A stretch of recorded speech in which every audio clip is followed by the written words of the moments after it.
की क्लास में आपका स्वागत है। अभी राजनीतिक दल वाला चैप्टर चल रहा है। आज इसमें समझें राजनीतिक दलों के लिए चुनौतियाँ। देखिए, हमने देखा कि लोकतंत्र के कामकाज के लिए राजनीतिक पार्टियाँ कितनी महत्वपूर्ण हैं, ये देखा। क्योंकि लोकतंत्र शासन व्यवस्था बिना राजनीतिक पार्टियों के सफल नहीं है, क्योंकि राजनीतिक पार्टियों के माध्यम से ही जनता अपने विचार और समस्याएं सरकार तक पहुंचाने का काम करती है। चूँकि दल ही लोकतंत्र का सबसे ज़्यादा प्रकट रूप है, इसलिए यह स्वाभाविक है कि लोकतंत्र के कामकाज की गड़बड़ियों के लिए लोग राजनीतिक दलों को ही दोषी ठहराते हैं। और पूरी दुनिया में लोग इस बात से नाराज़ रहते हैं कि राजनीतिक दल अपना काम ठीक ढंग से नहीं करते हैं। हमारे लोकतंत्र के साथ भी यही बात लागू होती है। आज जनता की नाराज़गी और आलोचना राजनीतिक दलों के कामकाज के 4 पहलुओं पर ही केंद्रित है।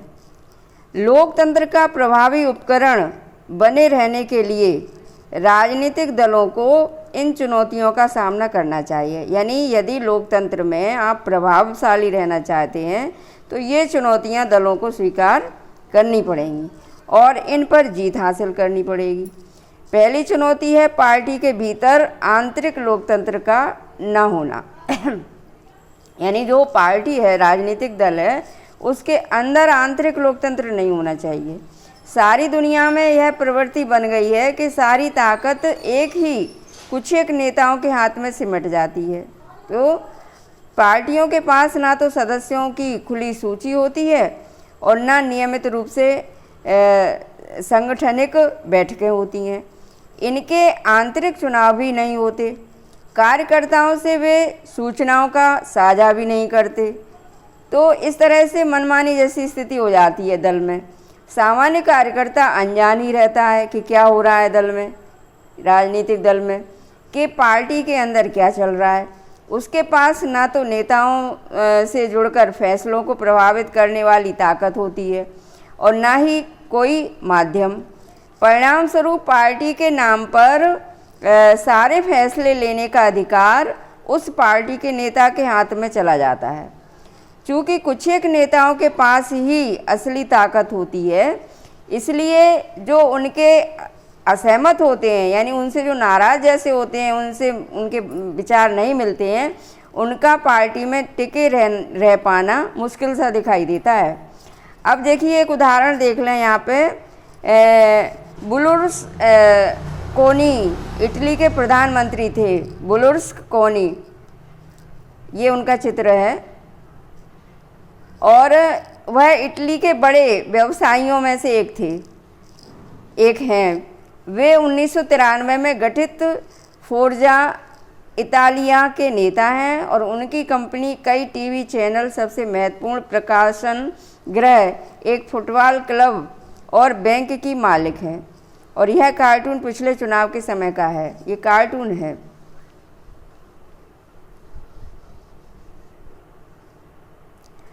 अब मुश्किल हो जाता है पार्टी के सिद्धांतों और नीतियों से निष्ठा की जगह नेता से निष्ठा ही ज़्यादा महत्वपूर्ण बन जाती है। कहने का मतलब ये है कि उनके विचार, जो पार्टी के जो छोटे नेता होते हैं, उनके विचार इतने दूसरे उनके पार्टी के नेताओं से इतने असहमत हो जाते हैं कि वो जो है कि मतलब वहाँ पे जो है पार्टी से निष्ठा न रह करके केवल नेता से निष्ठा रखनी पड़ेगी, तभी वो पार्टी से मेल खा सकते हैं।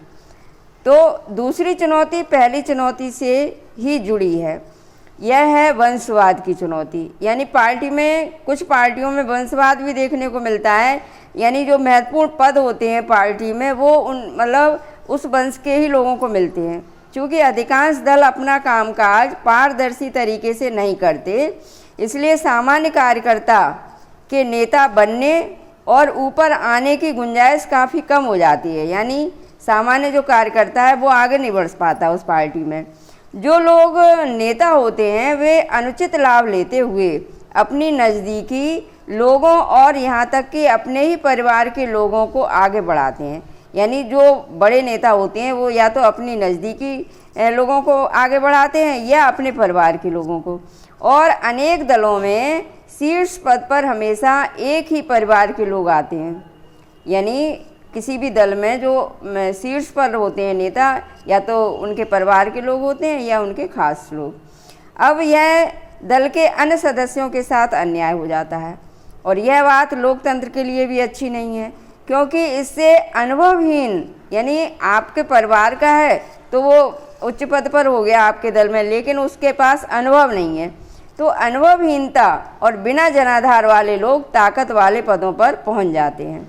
और यह प्रवृत्ति कुछ प्राचीन लोकतांत्रिक देशों सहित कामोबेश पर पूरी दुनिया में दिखाई देती है, ये व्यवस्था, ये प्रवृत्ति। अब तीसरी चुनौती दलों में पैसा और अपराधी तत्वों की बढ़ती घुसपैठ दिखाई देती है कि आपने देखा होगा कि या तो पैसे वाले लोग होंगे जो उच्च पदों पर होंगे दल में, या प्रभावशाली होंगे, या वो अपराधी प्रवृत्ति के होंगे।